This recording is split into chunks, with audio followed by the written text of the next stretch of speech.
नमस्कार देवी सज्जनों, स्वागत है आपका माइंड ब्रेन्स पे। मैं हूं आपका maths mentor Rahul. Good morning, good afternoon, good evening, whenever you are enjoying this session. And students, we all know that हम लोग अभी क्या पढ़ रहे हैं। तो हम लोग हमारी क्लास 8 की मैथ्स को कर रहे हैं एकदम स्ट्रॉन्ग, एकदम मजबूत, जहां पे हम सारे कॉन्सेप्ट्स को पढ़ते हैं, बहुत सारे क्वेश्चंस को सॉल्व करते हैं और ये मेक श्योर करते हैं कि हमारी मैथ्स एकदम अच्छी हो जाए।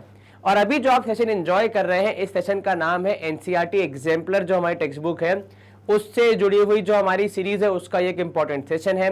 अब तक हम इस किताब के काफी सारे चैप्टर्स को खत्म कर चुके हैं और हमने काफी सारे क्वेश्चंस को सॉल्व किया है। और इस समय जो आप सेशन देख रहे हैं ये है यूनिट 7 से संबंधित, जिसके पहले ही कम से कम 6 या 7 सेशन आ चुके हैं, जिसमें हमने बहुत सारे कॉन्सेप्ट्स को सीखा है, क्वेश्चंस को सॉल्व किया है, चाहे वो एमसीक्यू हो, ट्रू फॉल्स हो, या फिर इन द ब्लैंक्स हो, या फिर सब्जेक्टिव क्वेश्चंस हो।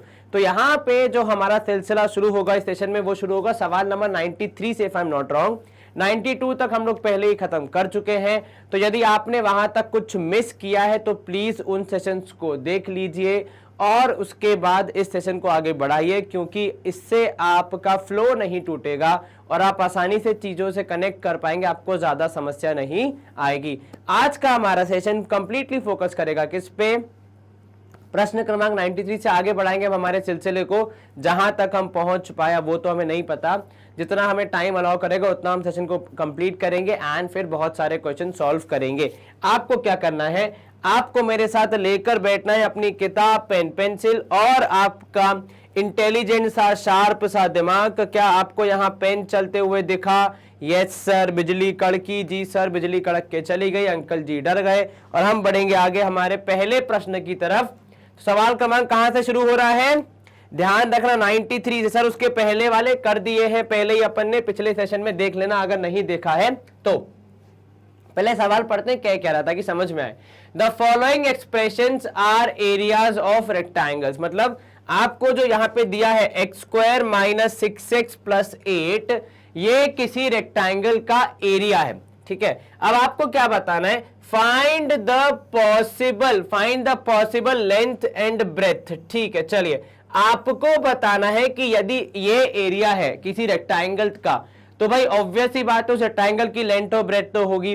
तो हमें बताना है कि पॉसिबल वैल्यूज ऑफ लेंथ और ब्रेथ क्या हो सकती है। चलिए अब जरा थोड़ा कॉन्सेप्ट हम समझ लेते हैं। तो भाई एरिया ऑफ रेक्टेंगल का फॉर्मूला होता है L × B। मतलब कहने का मतलब यहां पे ये है कि भाई साहब x² - 6x + 8 जो है, ठीक है, ये किसके बराबर है? सर ये है कोई दो चीजों को मल्टीप्लाई करने के बराबर। तो बेसिकली हमें इस एक्सप्रेशन को क्या करना है? ब्रेक करना है कुछ इस तरीके से कि ये दो चीजों के मल्टीप्लिकेशन के रूप में आ जाए। और इस पूरी विधि को, इस पूरे मेथड को हम क्या कहते हैं? हम इसको कहते हैं फैक्टराइजेशन ओनली, कि हम इस पर्टिकुलर एक्सप्रेशन को कुछ यूं तोड़ दें कि वो दो चीजों के मल्टीप्लिकेशन के रूप में आ जाए। ठीक है, तो चलिए क्या करना है हमें फोकस करना है x² - 6x + 8 को ब्रेक करने पे। किस तरीके से? दो चीजों के मल्टीप्लिकेशन के रूप में। अब ऐसे 3 टर्म वाले एक्सप्रेशन को जब आप ब्रेक करने का प्रयास करते हैं तो आप यूज करते हैं क्या? सर हम यूज करते हैं एक मेथड जिसका नाम है मिडिल टर्म स्प्लिटिंग, अर्थात बीच की टर्म को तोड़ने वाला मेथड। और इसको कैसे करते हैं हम लोग? सर इसको हमने पहले भी सीखा, एक बार दोबारा रिवाइज कर लेते हैं कि भाई बीच वाले को तोड़ेंगे तो आजू बाजू वालों को दिक्कत तो होगी। और आजू बाजू वालों की दिक्कत हम कैसे दूर करते हैं कि भाई यदि बीच वाले के दो पार्ट हो रहे हैं, मान लीजिए A और B, ठीक है, तो ऐड या सब्ट्रैक्ट करने पे जो बीच वाला टर्म है वो आना चाहिए और मल्टीप्लाई करने पे आना चाहिए कितना? 8। तो A + B या A - B करने पे आना चाहिए -6 और A × B करने पे आना चाहिए 8, कुछ इस प्रकार। चलिए अब देखने वाली बात यह है कि भैया ऐसे संसार में बहुत सारे नंबर के पेयर है, मतलब गिनते गिनते लिखते लिखते थक जाओगे, लेकिन ऐसे पेयर खत्म नहीं होंगे जिनको जोड़ने या घटाने पे -6 आता है। उदाहरण के तौर पे -8 + 2 कितना आएगा? -6। -1 - 5 कितना आएगा? -6। तो इस तरीके से यदि आप देखते हैं तो ऐसे बहुत सारे ऑप्शंस हैं, परंतु किंतु जो हमारे अड़ोसी पड़ोसी है वो हमारे पहले सगे होते हैं, ऐसा कई बार कहा जाता है, बहुत फेमस है ये कोट जहां पे कहते हैं कि पहला सगा पड़ोसी। तो यहाँ पे भी जो आपका पहला सगा है वो पड़ोसी है, वही हेल्प करेगा। तो भाई ऐसा है, संसार में ऐसे कुछ ही नंबर्स हैं जिन्हें ऐड या जिन्हें मल्टीप्लाई करने पे 8 आता है, ठीक है। तो यहाँ पे आपका काम आसान हो जाता है। आप शुरू कहां से करते हैं? आप शुरू करते हैं भाई 8 से, कि बताओ कि कैसे हम तुम्हें लिख सकते हैं कि तुम मल्टीप्लाई करने पे 8 मिले। तो एक ऑप्शन है 1 और 8, एक ऑप्शन है 2 और 4, दूसरा ऑप्शन है 4 और 2, जो आपने लिख दिया 2 और 4, 4 और 2 बात बराबर है। अब ये तो हो गया दूसरी कंडीशन। अब यहीं से हम पहली कंडीशन की ओर चलते हैं कि भाई जोड़ के या घटा के देख लेते हैं। तो जोड़ने पे यहां आएगा 9, घटाने पे यहां आएगा 7, जोड़ने पे यहां आएगा 6, घटाने पे आएगा 2, और आपको 6 ही चाहिए। सर हमको 6 नहीं -6 चाहिए। चलो 6 तो मिल गया, -6 तो हम एडजस्ट करके ले आएंगे। कैसे भाई? इसको हम ब्रेक करेंगे कुछ इस प्रकार कि x² क्या चाहिए आपको? जोड़ना चाहिए, लेकिन साथ में -6 चाहिए। तो आई right it as -4x - 2x + 8। अब अगर आप इनको जोड़ेंगे तो -6 आएगा, -4 - 2 कितना हो जाता है सर? माइनस प्लस 4 और 2 हो जाएगा 6। और यदि मैं इनको मल्टीप्लाई करके देख लूं तो भी मेरा आंसर पॉजिटिव 8 आ रहा है। -4 × -2 माइनस हो जाएगा, +4 × 2 = 8। अब इनको सिंप्लीफाई करना तो हमारे लिए बाएं हाथ का खेल है, जो कि हम दाएं हाथ से कर रहे हैं, ठीक है। तो ये x कॉमन लिया आपने इन दोनों में से, क्योंकि दोनों के पास x से अंदर बचा x - 4। यहां से आपने -2 कॉमन लिया, अंदर बचेगा x है तो +8।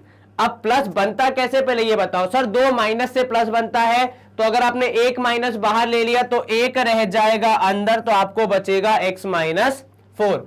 तो x - 4 आपने लिया कॉमन, x - 2 बचा रह जाएगा। भाई ये थी आपकी पहली टर्म और ये थी आपकी दूसरी टर्म, दोनों के पास x - 4 है, आपने वो कॉमन ले लिया। तो x - 4 × x - 2 आपका उत्तर होना चाहिए। क्या आपको ये समझ में आया? यस सर, कहीं कोई शंका मन में? No sir. तो हम करेंगे यहाँ पे स्क्रीन को क्लियर। तो ये जो दो वैल्यूज आई हमारी x - 2 x - 4, ये क्या है सर? ये जो रेक्टेंगल है उसकी लेंथ और ब्रेथ हो सकते हैं। कौन लेंथ कौन ब्रेथ ये हमें इससे फर्क नहीं पड़ता, बस खाली होना चाहिए, ये हमारे लिए इंपॉर्टेंट है। चलिए स्क्रीन क्लियर। अगला प्रश्न देख लेते हैं। x² - 3x + 2। फिर से क्या करेंगे सर? वही जो पिछले सवाल में किया था, फैक्टराइज। तो x² - 3x + 2 कहां से शुरू करोगे? 2 को पकड़ो पहले, क्योंकि उसके साथ डील करना आसान है। ऐसे नंबर ढूंढने जिन्हें मल्टीप्लाई करने पे 2 आ जाए। सर 2 × 1 = 2, और इनको ऐड या सब्ट्रैक्ट करने पे -3 आना चाहिए। आसान है, जैसा पिछले सवाल में किया था भाई। x² - 2x - x + 2, क्योंकि -2 - x करोगे तो -3x हो जाएगा, और माइनस को जब आप मल्टीप्लाई करेंगे 2 × 1 = 2 हो जाएगा। जहां पे कोई नहीं होता वहां पे 1 होता है, इस बात का ध्यान रखें, ठीक है। चलिए यहां पे आप लेंगे x कॉमन, क्योंकि दोनों टर्म के पास है, पहली और दूसरी। यहां पे आप लेंगे -1 कॉमन, क्योंकि भाई एक तो x के पास नेगेटिव था, दूसरा प्लस में से नेगेटिव आपने निकाल लिया तो नेगेटिव बचेगा। क्या मिला सर? इन दोनों टर्म्स को जब हम देखेंगे तो दोनों के पास x - 2 है, तो दोनों में से x - 2 ले लेंगे तो अंदर बचेगा यहां केवल x और यहां -1। सर अगर यहां पे दो अलग अलग वैल्यूज आ रही हैं तो थोड़ी सी चिंता का विषय होगा, क्योंकि ये देखो भाई एक ही परिवार का हिस्सा है, तो कुछ ना कुछ तो कॉमन ट्रेट होते ही है हर परिवार में, ठीक है। सरनेम के अलावा बिहेवियर वाइज या फिर बात करने का या खाना खाने का तरीका, कुछ ना कुछ सेम ट्रेट्स होते ही हैं। तो इसी तरीके से यहाँ पे भी सेम होना चाहिए। अगर अलग अलग हो रहा है मतलब शायद कुछ गड़बड़ करी है हमने। चलिए ये था आसान सवाल, यही थे हमारे लेंथ और ब्रेथ की वैल्यूज में। कौन सी लेंथ कौन सी ब्रेथ उससे उतना फर्क नहीं पड़ता, बस दो वैल्यूज आनी चाहिए जिनको हम लेंथ और ब्रेथ बोल सकते हैं। x² - 7x - 10 + 10 sorry.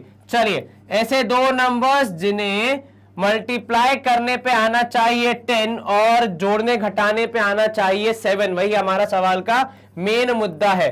सर 1 10 2 5, तो 1 10 को जोड़ेंगे 11, माइनस करेंगे तो 9, 2 5 को जोड़ेंगे तो 7, माइनस करेंगे तो 3। अब समस्या ये है कि भाई साहब आपको चाहिए 7 × -7, तो क्या करोगे? वही जो अब तक करते आए हैं कि x² -5x -2x प्लस 10। -5 -2 को मल्टीप्लाई करोगे तो +10 आएगा, -5 -2 को जोड़ोगे तो आपको -7 मिलेगा। मतलब आपने दोनों कंडीशन पूरी कर दी है साइन के साथ। तो वैल्यू और साइन दोनों का ध्यान रखना है, दोनों में से अगर एक भी आप चूक गए तो फिर आपको समस्या हो सकती है। चलिए यहां आपने लिखा x, यहां बचेगा x -5, यहां आपने लिखा -2, आपके पास यहां बचेगा फिर से x -5, क्योंकि भाई 10 था, आपने -2 निकाल लिया, सब्ट्रैक्ट नहीं किया, डिवाइड किया, तो 10 में से 2 डिवाइड करोगे 5 बचेगा। और आगे था प्लस साइन जिसमें होते हैं 2 माइनस, क्योंकि 2 माइनस मिला के एक प्लस बनाते हैं, आपने एक ले लिया तो एक बाकी रह जाएगा। ठीक है, चलिए अब आप जब दोनों कंपेयर करेंगे, दोनों के पास x -5 है तो वो आप कॉमन निकाल लेंगे, अंदर बचेगा x -2।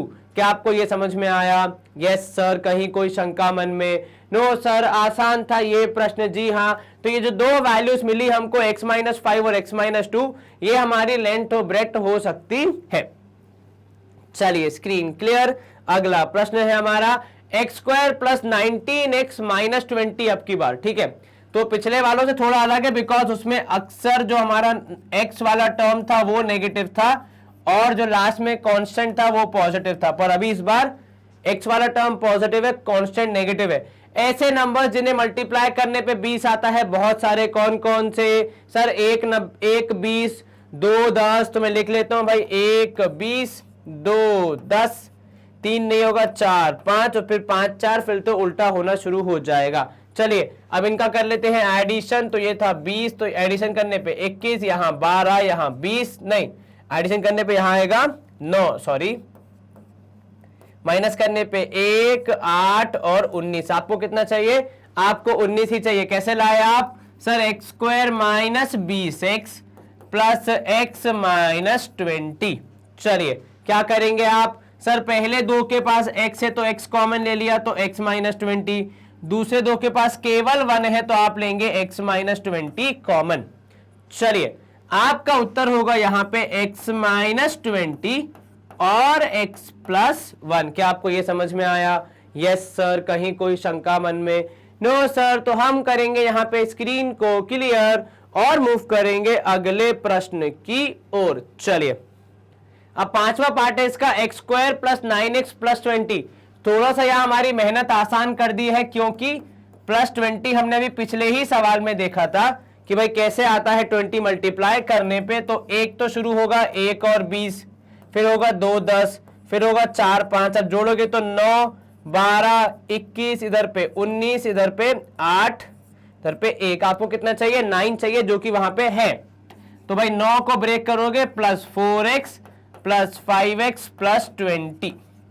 One of the easiest question for you. तो यहां पे आप x कॉमन लेंगे तो आपको मिलेगा x + 4, यहां पे आप 5 कॉमन लेंगे तो आपको मिलेगा x + 4। क्या आपको यह समझ में आया? Yes sir. अब इन दोनों में से, क्योंकि साफ साफ आपको x + 4 दोनों जगह पे दिख रहा है, आप उसको लेंगे कॉमन तो अंदर बचेगा x + 5। As simple as that. इसी के साथ हम करेंगे यहां पे फिर से एक बार स्क्रीन की सफाई और मूव करेंगे अगले प्रश्न की ओर। अब 94 में क्या बोल रहा है? आपको डिवीजन करना है। ठीक है, तो पिछला वाला बेसिकली एप्लीकेशन था फैक्टराइजेशन के क्वेश्चन का, मतलब जो फैक्टराइजेशन सीखा है आपने कॉन्सेप्ट, उसका एप्लीकेशन था। तो कृपया हर बार क्वेश्चन सवाल पढ़ के एक बार सोच लें क्या करना है क्या नहीं। चलिए यहां तो डिवीजन करना है, तो भाई 51 x³ y² और z, ठीक है, और यहां पे 17 xyz। अब यहां ध्यान देना भाई, संसार में एक नियम है कि भाई बराबरी वालों की लड़ाई होती है, मतलब आपकी लड़ाई आपके जैसों से हो तो ही बेहतर है।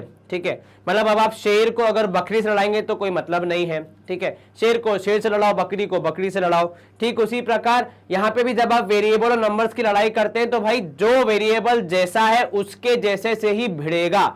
अर्थात यहाँ पे जब आप डिवीजन कर रहे हैं तो x और z का डिवीजन नहीं होगा, x डिवाइड करेगा x को, y डिवाइड करेगा y को, z डिवाइड करेगा z को, और नंबर डिवाइड करेंगे नंबर को। तो अपने काम से काम रखना है, किसी और के काम में टांग नहीं अड़ानी है, वरना दिक्कत हो जाएगी। उदाहरण के तौर पे यहां हम जब डिवाइड करेंगे 17 1 जा 17 3 जा होता है 51। ठीक है, ये हो गया शॉर्ट। अब यहाँ पे z z कैंसिल हो जाएंगे, y और यहाँ पे y स्क्वायर हो जाएगा कैंसिल, तो केवल एक बचेगा, x और यहाँ पे 3 की जगह 1 हो जाएगा कैंसिल, तो 2 बचेंगे। तो आपका उत्तर कितना बचेगा? 3x square y। क्या आपको ये समझ में आया? ये क्या किया हमने? डिवीजन किया नंबर का नंबर से, वेरिएबल का वेरिएबल से, किंतु वेरिएबल के अंदर भी x का x से, y का y से, z का z से, कोई किसी से क्रॉस डिवीजन वगैरह कुछ नहीं करेगा। ठीक है, चलिए स्क्रीन क्लियर। अगला प्रश्न है यहाँ पे 76 divide by x cube y और जेड क्यूब। ठीक है, तो 76 एक्स क्यूब वाई और जेड क्यूब, जेड स्क्वायर है, जेड क्यूब है। चलिए नीचे है आपके पास 19 x square y square. If I am not wrong, यदि मैं गलत नहीं हूं तो 19 चौका होता है 76, 19 फोर जा होता है 76, 9 चौके 36, 6 यहाँ 3 ऊपर, 4 1 4 5 6 7। जी हाँ बिल्कुल। अब यहाँ पे एक्स स्क्वायर 2 है, ये 3 को काट के 1 कर देंगे, बिकॉज 2 इन्होंने ले लिए लड़ाई में, मतलब गए। यहाँ पे y है और यहाँ पे y की पावर 2 है, तो केवल पावर 1 बचेगा। अब अगर भले ही वहां z क्यूब बच रहा है और नीचे y पावर 1 बच रहा है, उनका डिवीजन नहीं हो सकता। कल को इस y से उस z को मत काट देना। आपका उत्तर होगा 4x z cube upon y। बस, क्या आपको ये समझ में आया? आसान था ये। जी सर, क्या करना था आपको? भाई जो जिससे डिवाइड हो रहा था उतना डिवाइड किया, उसके बाद हमने अपना डिवीजन खत्म कर दिया। चलिए स्क्रीन क्लियर। अगला प्रश्न देख लेते हैं भाई 17ab स्क्वायर सी क्यूब। ठीक है, 17ab square c cube is divided by minus abc square. लिख लो एक बार, 17ab square c cube is being divided by, कौन डिवाइड कर रहा है? Minus ab and c square. अब देखो यहाँ पे नंबर्स में तो कुछ कैंसिल करने लायक है नहीं। हाँ, यहाँ पे a से a कैंसिल, ठीक है, b और ये स्क्वायर का 1 काट देगा तो 1 बचेगा, c स्क्वायर है तो 3 का 1 काट देगा, 2 काट देगा और 1 बचेगा। ठीक है भाई, वहां 3 थे, यहाँ 2 है, इसके 2 ने उसके 2 मार दिए, 1 बच गया। चलिए अब जो माइनस साइन नीचे, उसके साथ नीचे कोई भी नहीं है तो उसको हम ऊपर भेज देंगे, तो माइनस 17, a पूरा चला गया, b का 1 बचा है, c का 1 बचा है, मतलब b पावर 1 c पावर 1। हालांकि पावर 1 हम लिखते नहीं है, तो आप चाहे तो बिना लिखे कुछ इस प्रकार भी अपने प्रश्न का उत्तर लिख सकते हैं। क्या आपको यह समझ में आया? यस सर, आसान था ये। जी सर, इसी के साथ स्क्रीन होगी क्लियर। अगला प्रश्न देख लेते हैं भाई -121 p cube q cube r cube. ठीक है, -121 पी का क्यूब क्यू का क्यूब और आर का क्यूब इज डिवाइडेड बाय कितना? -11 x y square z cube.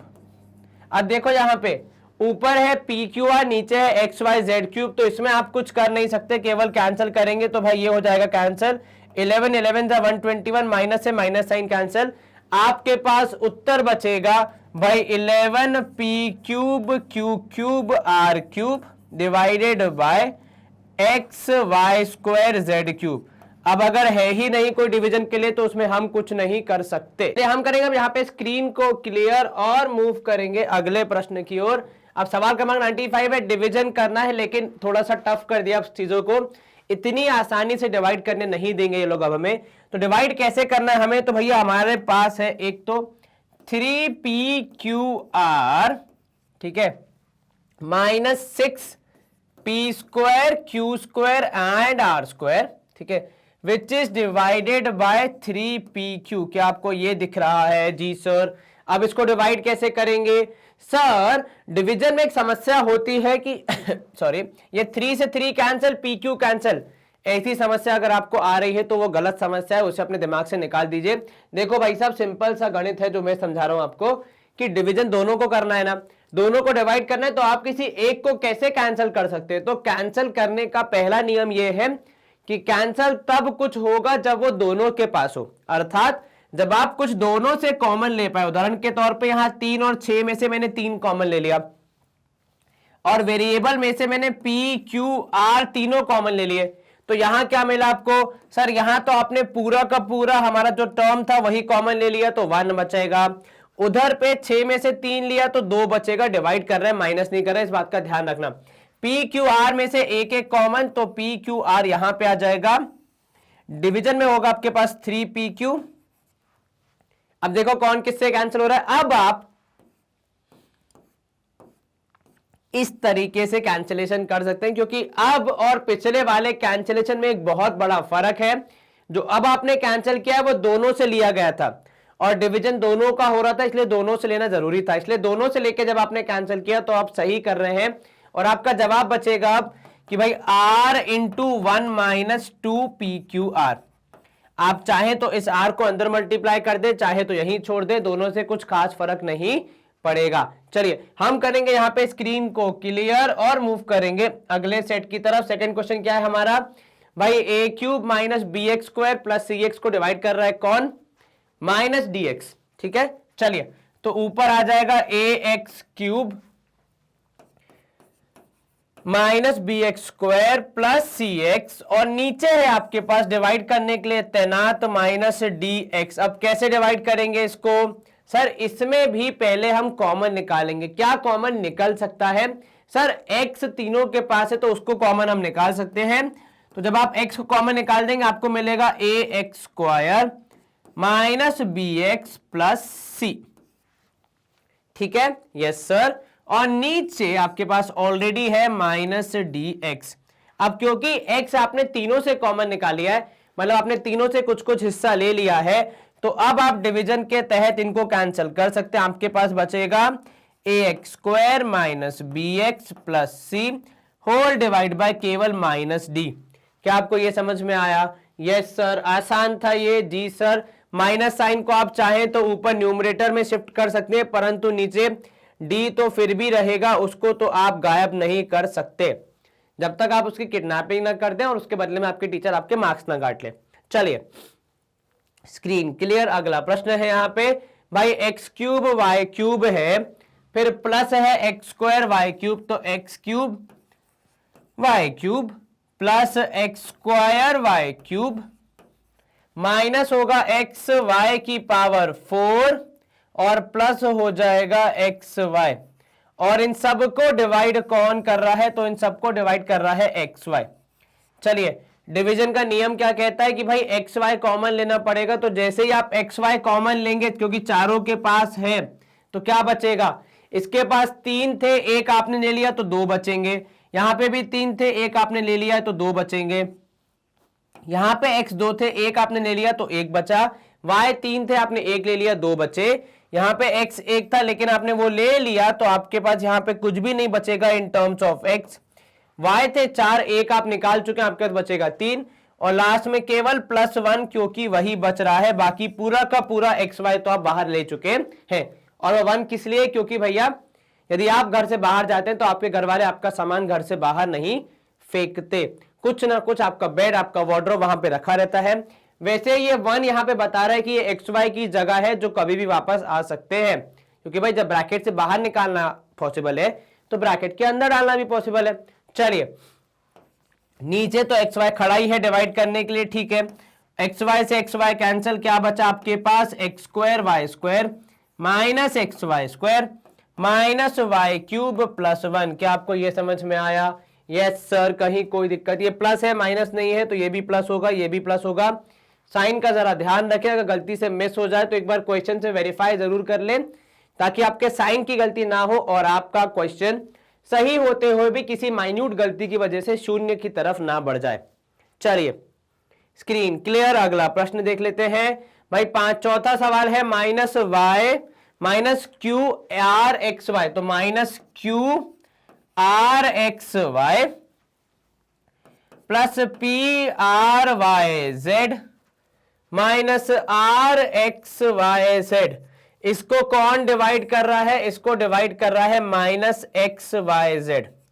चलिए अब यहां पे आपको डिवाइड करने के लिए देखना पड़ेगा क्या क्या कॉमन आ सकता है। तो यदि हम ध्यान से देखेंगे यहां पे, तो एक तो आर है तीनों के पास, ठीक है, कॉमन ले सकते हैं। एक्स है तीनों के पास, नहीं सर। वाई है तीनों के पास, यस सर। क्या जेड है तीनों के पास, नहीं सर, दो दो के पास है।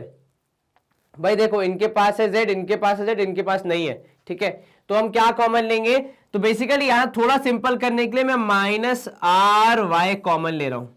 क्या लिया मैंने, माइनस आर वाई।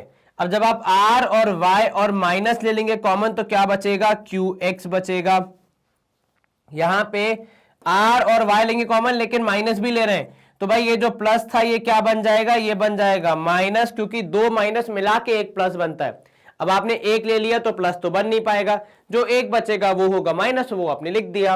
और यहां पर जाएगा प्लस, फिर से आपने लिया आर और वाई तो आपके पास बचेगा एक्स जेड। चलिए इट इज डिवाइडेड बाय, इसको कौन डिवाइड कर रहा है, minus of x y z. Minus से माइनस कैंसिल, वाई से वाई कैंसिल, इसके अलावा कुछ और कैंसिल नहीं हो रहा है, तो आप इतना ही लिख देंगे कि भाई आर इनटू क्या होगा, Q x minus P Z और प्लस एक्स जेड हो जाएगा, और नीचे रह जाएगा केवल एक्स जेड। इसके अलावा कुछ और डिवीजन पॉसिबल नहीं है। हालांकि आपके मन में उमड़ गुमड़ के ये विचार आ रहे होंगे कि ये एक्स जेड और एक्स जेड कैंसिल हो सकता है क्या, तो ऐसे कैंसिल नहीं कर सकते क्योंकि वो एडिशन के अंदर है। यदि वो कॉमन आ जाता बाहर तब कैंसिल करने में कोई दिक्कत नहीं होती हमें, पर अभी इस तरीके से किसी पार्ट को डिवाइड करना हमारे लिए गलत हो जाएगा। क्या आपको ये समझ में आया? यस सर, आसान था ये सवाल। जी सर, हम करेंगे यहाँ पे स्क्रीन को क्लियर और मूव करेंगे अगले प्रश्न की ओर। सवाल क्रमांक 96 से आपका यहाँ पे आपको पहले फैक्टराइज करना है और फिर डिवाइड करना है। अब ऑब्वियस सी बात है, ये तो एक दो टर्म है, ये तो फैक्टर फॉर्म में ही है। बचा कौन, फैक्टराइज करना किसको है, तो यहां फैक्टराइज करना है पहली टर्म को, that is x square minus 22x plus 117। तो पहले कर देंगे हम फैक्टराइज, उसके बाद हम करेंगे डिवाइड। अब आपको ऐसे दो नंबर ढूंढने हैं जिनको जोड़ या घटाने पे आता है 22 और मल्टीप्लाई करने पे आता है 117। तो 117 के जरा फैक्टर्स पता करो कितने होते हैं। सर 2 से नहीं जाएगा, 3 से 7 8 9 जाएगा, तो 3 से पहले हम डिवाइड कर लेते हैं।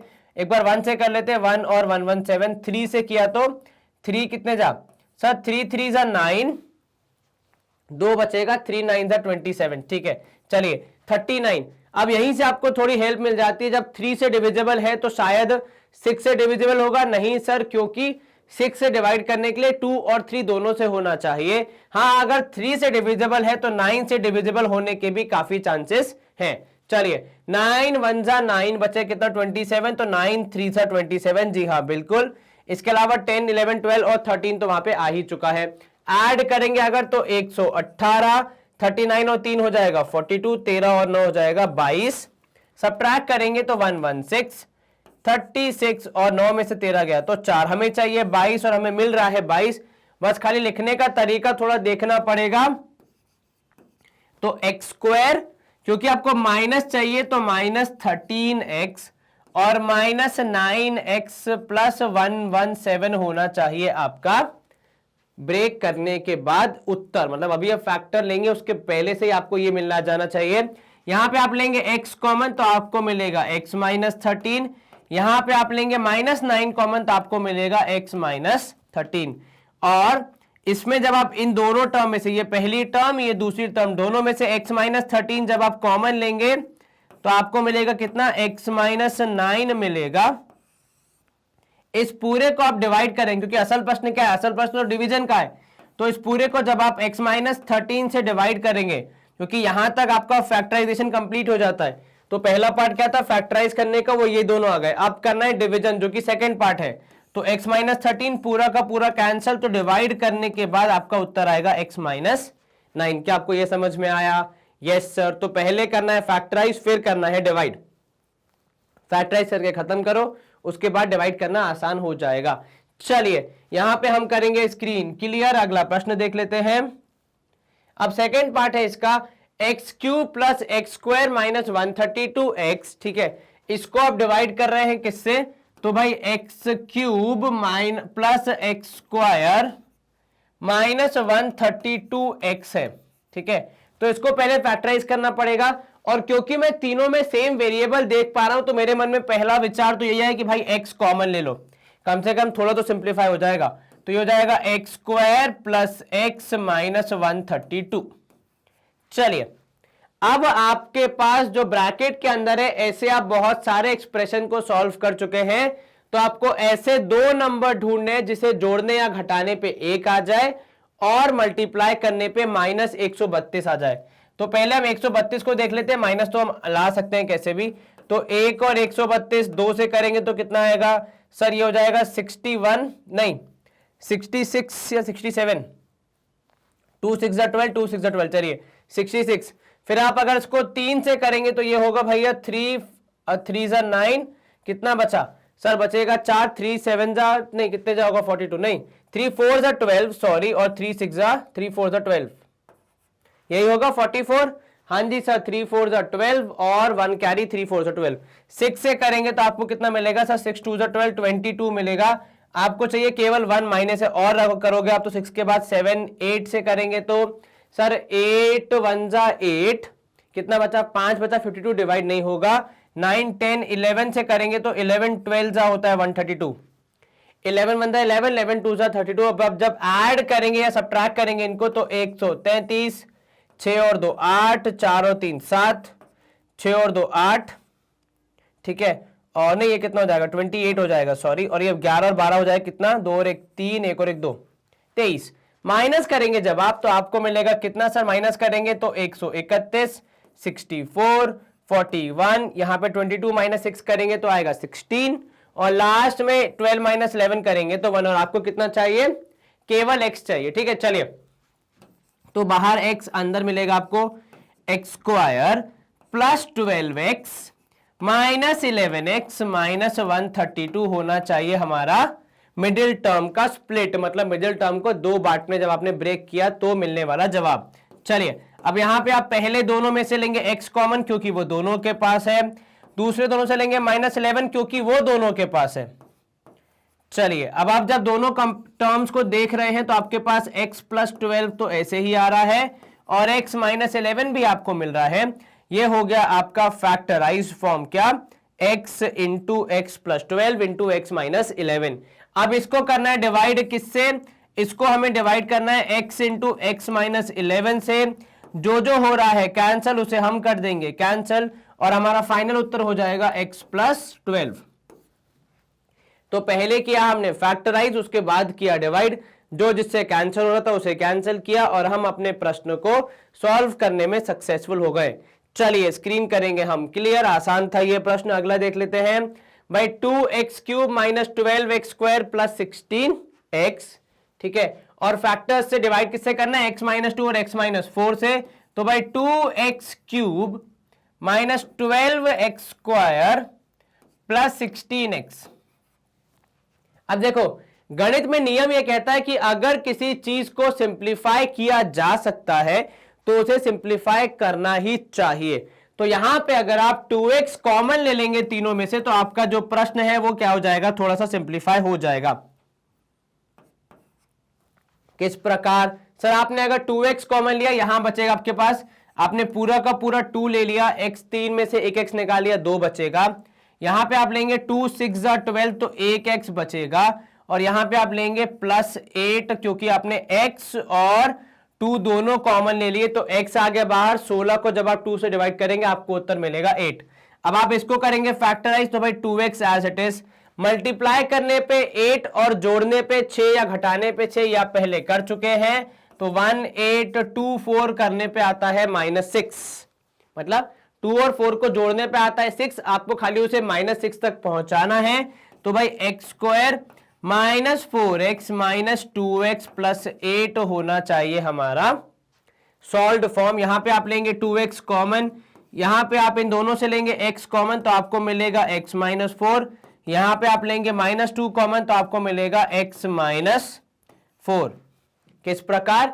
सर यहां पे दोनों के पास x था तो आपने कॉमन ले लिया, वहां पे दोनों के पास केवल -2 कॉमन था, आपने दोनों से ले लिया, प्लस में 2 होते हैं, -1 कॉमन लिया तो 1 बच गया। नीचे आपका उत्तर आएगा फाइनली कि भाई x माइनस 4 दोनों के पास है तो आपने कॉमन ले लिया, और जो बचा x माइनस 2 वो साथ में आ गए। ये हो गए आपके 3 फैक्टर्स। अब इसको करना है डिवाइड किससे? भाई x माइनस 2 और x माइनस 4 से। अब x माइनस 2 x माइनस 4 से डिवाइड करोगे तो जो जिससे कैंसिल हो रहा है उन्हें कैंसिल कर दोगे, और आपका अंतिम उत्तर बचेगा केवल 2x, क्योंकि वो कहीं पे भी कैंसिल नहीं हुआ है। चलिए, क्या आपको ये समझ में आया? यस सर, कहीं कोई शंका मन में? नो सर, आसान सा प्रश्न, उससे भी आसान जवाब स्क्रीन किया क्लियर। फोर्थ पार्ट है इसका, 9x² - 4। अब जितने पिछले सवाल थे उससे थोड़ा अलग है ये, परंतु अच्छा सवाल है। तो पहले इसको करते हैं फैक्टराइज। तो भाई ये है किस फॉर्म में? सर ये है 3x के होल स्क्वायर के फॉर्म में, और इधर है 2 का स्क्वायर। मतलब पूरी दावेदारी पेश कर रहा है वो किसके लिए? a² - b² यूज करने के लिए, जिसका उत्तर होता है a - b और a + b। तो a - b into a + b होता है हमारा जवाब, जब भी आपके पास a² - b² आता है तो। और इसको आप डिवाइड कर रहे हैं 3x + 2 से। तो यदि इसके जैसा दिखने वाला कोई और प्राणी आपको आसपास में दिख रहा है तो उसे आप कर देंगे कैंसल, तो और आपका आंसर होगा 3x - 2। क्या आपको ये समझ में आया? यस सर, आसान था ये। जी सर, इसी के साथ हम करेंगे स्क्रीन को क्लियर और मूव करेंगे अगले प्रश्न की ओर। इसका 5वां पार्ट है 3x² - 48। देखने में टफ लेकिन आसान है। तो भाई ये देखने में हाथी, चलने में चूहा टाइप का सवाल है ये, कोई दिक्कत नहीं है। 3x² - 48 divide by x - 4। क्या करेंगे आप? केवल पहला स्टेप ध्यान देना भैया। देखो, अगर आपको आइडेंटिटी भी यूज करनी है तो 3 का स्क्वायर होता तो शायद हमारे लिए आसान हो जाता। मैं क्या करूंगा, क्योंकि मुझे दिख रहा है कि 3 यहां पे एक्स्ट्रा है, उसको मैं ले लूंगा कॉमन, तो यहां हो जाएगा x²। वहां पे 3 × 1 = 3 और 3 × 6 = 18 हो जाएगा, क्योंकि आपने 3 कॉमन ले लिया है दोनों टर्म्स में से। अब आपका सवाल बहुत ही आसान हो जाता है, क्योंकि ये हो गया x² - 4², जिसको आप डिवाइड कर रहे हैं किससे? x - 4 से। तो यहां हो जाएगा 3, ऊपर आएगा x - 4 इंटू x + 4। ये हो गया फैक्टराइज। अब आप कर देंगे डिवाइड, तो x - 4 कैंसिल। आपका उत्तर केवल 3 इंटू x + 4 होना चाहिए। सर क्या हमें इस 3 को वापस अंदर मल्टीप्लाई कर देना चाहिए? वो मर्जी आपकी है, परंतु इतना छोड़ेंगे तो भी कोई दिक्कत नहीं होगी। चलिए स्क्रीन करेंगे हम यहां पे एक और बार क्लियर और मूव करेंगे अगले प्रश्न की ओर। अब भाई x² x⁴ - 16 है, इसको डिवाइड कर रहे हैं आप किससे? इसको आप डिवाइड कर रहे हैं x³ + 2x² + 4x + 8 से। ये तो असल में दिखने में हाथी और सॉल्व करने में भी हाथी वाला सवाल है। आपको पहले दोनों को फैक्टराइज करना पड़ेगा, उसके बाद डिवीजन हो पाएगा। तो पहले मैं इसको फैक्टराइज कर रहा हूं, तो ये हो जाएगा भाई x² का स्क्वायर - 4 का स्क्वायर। ठीक है भाई, पावर 4 क्या होता है? किसी के स्क्वायर का स्क्वायर, और 16 क्या है? 4 का स्क्वायर। सीधे सीधे a² - b² लगाने का आपको मिल रहा है चांस, जहां पे a² मतलब a है कितना? पूरा का पूरा जो x² है वो है a वैल्यू। तो आप लिखेंगे भाई x² - 4 और x² + 4। अब +4 में तो कुछ ज्यादा कर नहीं सकते, लेकिन -4 वाले को आप x² - 2² के रूप में लिख सकते हैं, अगर मैं गलत नहीं हूं तो। क्योंकि 4 आता कैसे सर? 2 का स्क्वायर करने पे। यहां पे भी x - 2 और x + 2 हो जाएगा हमारा उत्तर, और साथ में रहेगा x² + 4। क्या आपको यह समझ में आया? ये तो आपने अभी केवल न्यूमरेटर को किया फैक्टराइज। एक बार डिनोमिनेटर की ओर भी ध्यान दे देते हैं, तो वो है भाई साहब x³ + 2x² + 4x + 8। अब एक बार में 4 टर्म्स को फैक्टराइज करना मुश्किल है, लेकिन हमारे लिए 2 टर्म को फैक्टराइज करना बहुत आसान है। तो अक्सर हम 2 टर्म को फैक्टराइज करते हैं। तो यदि मैं पहले 2 को फैक्टराइज करूं तो मेरे पास x² आएगा कॉमन, क्योंकि दोनों के पास है। अब 3 में से आपने 2 निकाल लिए तो 1 बचेगा, तो x + 2। वहां पे आपने निकाला +4, तो अंदर बचेगा x + 2। अब क्योंकि ये एक ही परिवार से थे तो कुछ ना कुछ समानता है ही, और वो समानता ये है कि दोनों के पास है x + 2। तो आपने दोनों से ले लिया x + 2 कॉमन, और यहां आया x² + 4। अब क्या करना है? अब सिर्फ डिवीजन करना है दोनों का। तो न्यूमरेटर की वैल्यूज आई थी x - 2, x + 2 और x² + 4, और इसको डिवाइड कर रहा है कौन? इसको डिवाइड कर रहा है x + 2 और x² + 4। चलिए ठीक है, ये डिवीजन का नहीं है, बेसिकली नई चीज शुरू होने का साइन है। कल को बोल दो कि सर डिवाइड तो आप ऊपर ही कर रहे थे, वो चीज खत्म होने का साइन है, डिवीजन अलग से यहां हो रहा है। चलिए x square plus 4 cancel, x plus 2 cancel, आपका जवाब बचेगा केवल एक्स माइनस 2। क्या आपको यह समझ में आया? यस सर, कहीं कोई शंका मन में? No sir. तो क्या करेंगे, पहले दोनों को अलग अलग फैक्टराइज करके थोड़ा सिंप्लीफाई करके उसके बाद जब आप कॉमन लेके कैंसिल करेंगे तो आपको आसान पड़ेगा पूरा ये सफर। क्या आपको ये समझ में आया?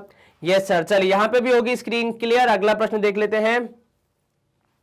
7वां सवाल है हमारा, 3x की पावर 4 माइनस 1875 को डिवाइड कर रहा है 3x स्क्वायर माइनस 75। चलिए तो 3x की पावर 4 माइनस 1875, पहले इसको देख लेते हैं। क्या मैं दोनों में से 3 कॉमन ले सकता हूं? जी हां सर, बिल्कुल। तो जैसे ही आपने 3 कॉमन लिया, यहां तो आएगा x पावर 4, यहां बचेगा 3 6 जा 18, ठीक है, 3 2 जा 6 और 3 5 जा 15। तो फैक्टराइज करने पे आपको जो, सॉरी, कॉमन लेने पे आपको जो नंबर मिला है वो एक्चुअली क्या है, किसी का स्क्वायर है। किसका सर? वो स्क्वायर है बेसिकली 25 का। तो यहां पे मैं लिख रहा हूं एक्स स्क्वायर का स्क्वायर माइनस 25 का स्क्वायर, ठीक है। चलिए तो यहां 3 कॉमन, यहां रहेगा आपके पास एक्स स्क्वायर माइनस 25 और एक्स स्क्वायर प्लस 25। क्यों भैया? क्योंकि सर ए स्क्वायर माइनस बी स्क्वायर है तो ए प्लस बी इंटू ए माइनस बी लगाना पड़ता है। बिल्कुल ठीक। थोड़ा और इसको आप जब सिंप्लीफाई करेंगे तो एक्स स्क्वायर माइनस 25 असल में क्या है, एक्स स्क्वायर माइनस 5 स्क्वायर है, क्योंकि 25 किसका स्क्वायर होता है? 5 का। तो इसको आप और सिंप्लीफाई करके लिख सकते हैं कि x minus 5 into x plus 5 and whole into x square plus 25 होना चाहिए हमारे इस प्रश्न का के ऊपरी भाग का सिंप्लीफाइड फॉर्म। क्या किया आपने एक्स स्क्वायर माइनस 25 को देखा कि वो एक्स स्क्वायर माइनस 5 स्क्वायर के रूप में है, तो आपने एक्स माइनस 5 और एक्स प्लस 5 लिख के अपने प्रश्न को थोड़ा और सिंप्लीफाई कर दिया। अब इसको तो था न्यूमरेटर, डिनोमिनेटर की ओर जब आप ध्यान देंगे तो आपको वहां मिलेगा 3x स्क्वायर माइनस 75। चलिए आपने लिया 3 कॉमन तो आपको मिला एक्स स्क्वायर माइनस 25, बिकॉज 25 3 जा इज 75।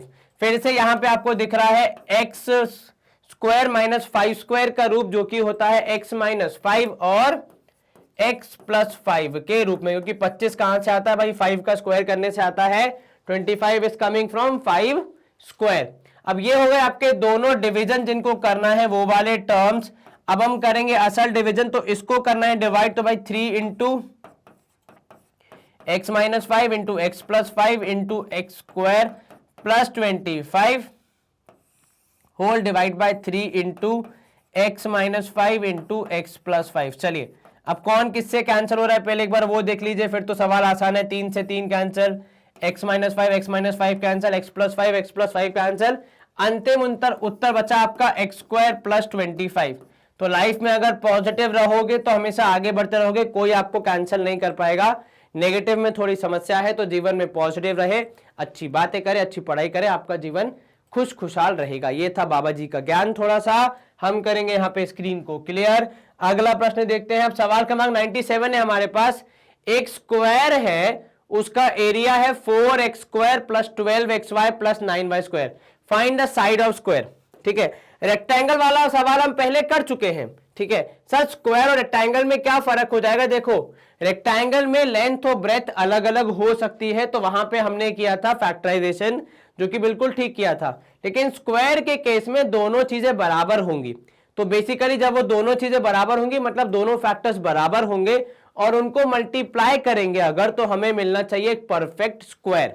ठीक है, उदाहरण के तौर पे अगर लेंथ है x और ब्रेथ है y, तो ये एक स्क्वायर की साइड है x प्लस वाई, तो जब आप इसका एरिया निकालेंगे तो आपको मिलेगा x plus y into x plus y which is x plus y का होल स्क्वायर। तो बेसिकली रेक्टेंगल में किया था आपने मिडिल टर्म स्प्लिटिंग, जहां पे आपने बीच वाले को ब्रेक किया था। इन केस ऑफ स्क्वायर आपको बेसिकली देखना है कि आपका जो एरिया आया है वो किस फॉर्म में आया है, क्या वो a प्लस बी का होल स्क्वायर या फिर a माइनस बी के होल स्क्वायर के फॉर्म में आया है।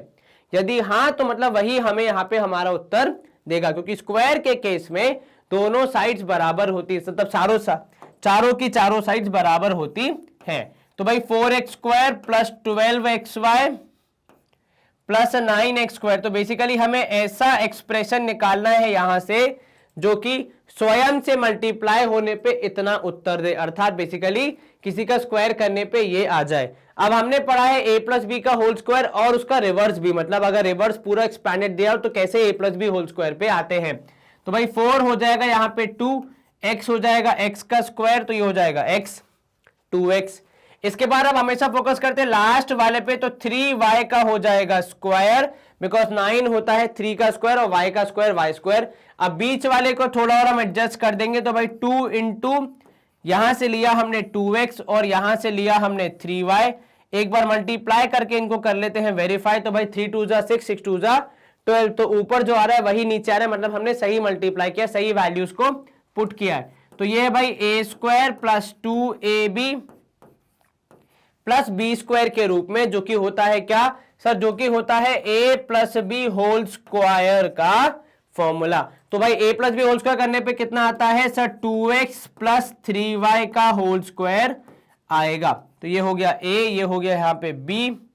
अब आपको a और b मिल गए थे इसलिए आपने लिखा a प्लस बी का होल स्क्वायर, तो 2x प्लस 3y का होल स्क्वायर, मतलब आपकी साइड हो जाएगी कितनी सर, एरिया ऑफ स्क्वायर होता है साइड इंटू साइड, मतलब साइड का स्क्वायर बेसिकली, तो साइड इनमें ये हो जाएगी एक, तो 2x प्लस 3y हो जाएगी साइड ऑफ द स्क्वायर। क्या आपको ये समझ में आया? Yes sir. कहीं कोई शंका मन में? नो सर, स्क्वायर था इसलिए ये यूज किया, अगर रेक्टेंगल होता तो मिडिल टर्म स्प्लिटिंग यूज करके अपना उत्तर निकालते। चलिए स्क्रीन करेंगे हम यहाँ पे क्लियर और मूव करेंगे अगले प्रश्न की। अब सवाल क्रमांक 98 है हमारा, फिर से दिया आपको एरिया ऑफ स्क्वायर और आपको बताना है साइड का लेंथ, जो पिछली बार किया था वही इस बार करना है, कुछ ज्यादा फर्क है नहीं यहाँ पे। तो आपका एक्सप्रेशन है भाई 9x square plus 24xy plus 16y square. तो जो कॉन्सेप्ट आपने पहले प्रैक्टिस किए बस उनका एप्लीकेशन है यहाँ पे, उनको आपको यूज करना है।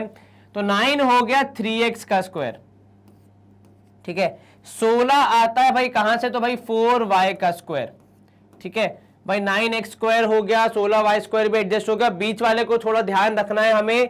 तो भाई 2 इंटू यहां से लेंगे 3x, यहां से लेंगे 4y, एक बार कर लेंगे कंफर्म कि हमारा मैच हो रहा है कि नहीं। तो 4 3 12, 12 2 24, तो जो हमने लिखा है और जो वैल्यू गिवन थी सवाल में वो मैच हो रही है, मतलब हमने परफेक्टली यहाँ पे a स्क्वायर प्लस 2ab के लगने का सबूत दे दिया है। तो हमारा उत्तर अब हो सकता है क्या, हमारा उत्तर अब हो सकता है a प्लस बी का होल स्क्वायर, अर्थात यहां पे हो जाएगा 3x जो कि है a की वैल्यू प्लस 4y जो कि है b की वैल्यू, उसका स्क्वायर। क्या आपको ये समझ में आया?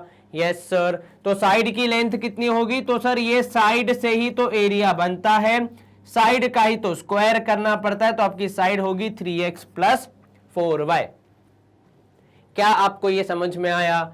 Yes sir. आसान था ये जी सर। इसी के साथ हम करेंगे फिर से स्क्रीन को क्लियर और मूव करेंगे अगले प्रश्न की ओर। सवाल क्रमांक 99 है हमारा, the area of rectangle is x square plus 7x plus 12, ठीक है।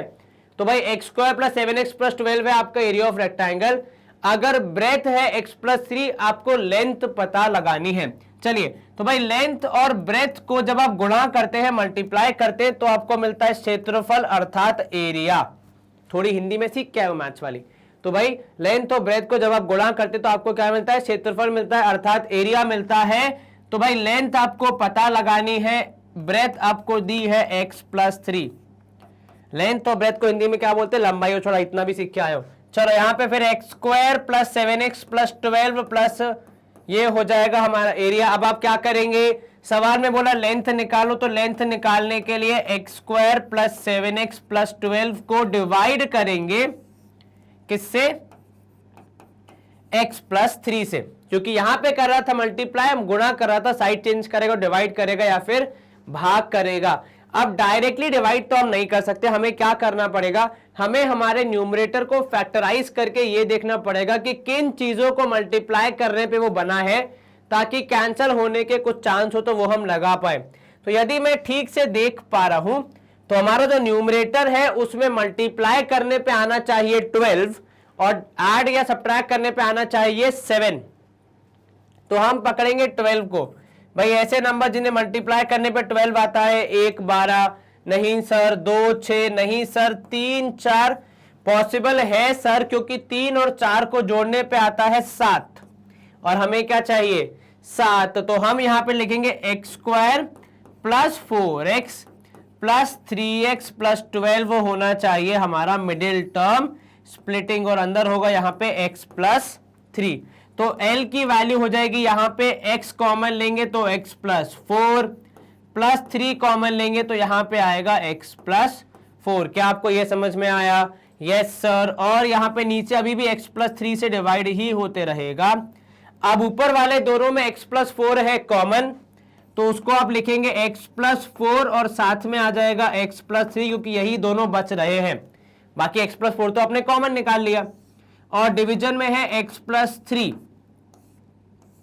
जैसे ही मुझे ऊपर नीचे x प्लस 3 दिखा, मेरे मन में विचार आया कि क्यों ना इन्हें कैंसिल कर दिया जाए, और मन के विचार वो कभी कभी रिजेक्ट नहीं करते हैं।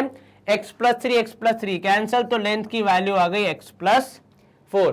तो find its length, we have found its length, हमने लेंथ की जानकारी निकाल ली है और वो है x प्लस 4। क्या आपको ये समझ में आया?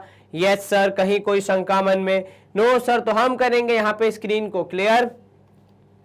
सवाल क्रमांक 100 है हमारा, the curve surface area of a cylinder is 2 pi y square minus 7y plus 12, ठीक है, and its radius is y minus 3।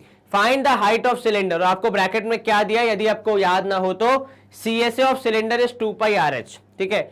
अब सिलेंडर क्या होता है भाई साहब, ये सबको पता है, वो जो घर पे आता है गैस सिलेंडर वैसा नहीं।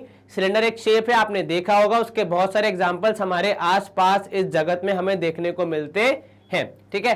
चलिए, अब आपसे क्या बोला जा रहा है कि भाई उसका कर्व सरफेस एरिया है 2 पाई, ठीक है, Y square minus 7y plus 12।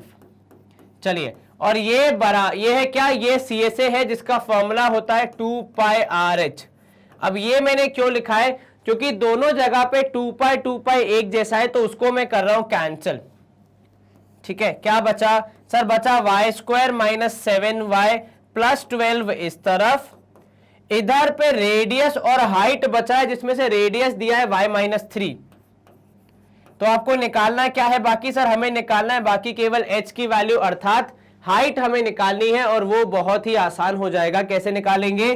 तो sir y square minus 7y plus 12 है, वो डिवाइड होगा y माइनस 3 से, और ये हो जाएगी h की वैल्यू। चलिए, अब पहली बात तो डिवीजन करने के लिए हमें Y square minus 7y plus 12 के फैक्टर्स चेक करने पड़ेंगे। तो ऐसे नंबर जिन्हें गुणा करने पे 12 और जोड़ घटाने पे 7 आता है, अभी आपने पिछले ही सवाल में किया था 4 और 3, परंतु इस बार जोड़ना घटाना कैसे वो थोड़ा देख लेंगे। तो y square minus 4y minus 3y plus 12 करने पे आएगा हमारा एक्चुअल एक्सप्रेशन। तो जरा ध्यान रखना, पिछली बार दोनों प्लस थे क्योंकि 7y प्लस था, इस बार दोनों माइनस है क्योंकि 7y माइनस है, और इन दोनों को जोड़ने पे आएगा माइनस 7y, ठीक है, और ये हो जाएगा h के बराबर। अब जब आप इसको आगे सॉल्व करेंगे तो पहले दो टर्म में से y कॉमन, तो अंदर बचेगा y माइनस 4, यहां देख लीजिए, और फिर है माइनस 3 कॉमन, तो अंदर बचेगा y माइनस 4, और ये डिवाइड होंगे किससे? तो भाई ये डिवाइड होंगे y माइनस 3 से, ठीक है।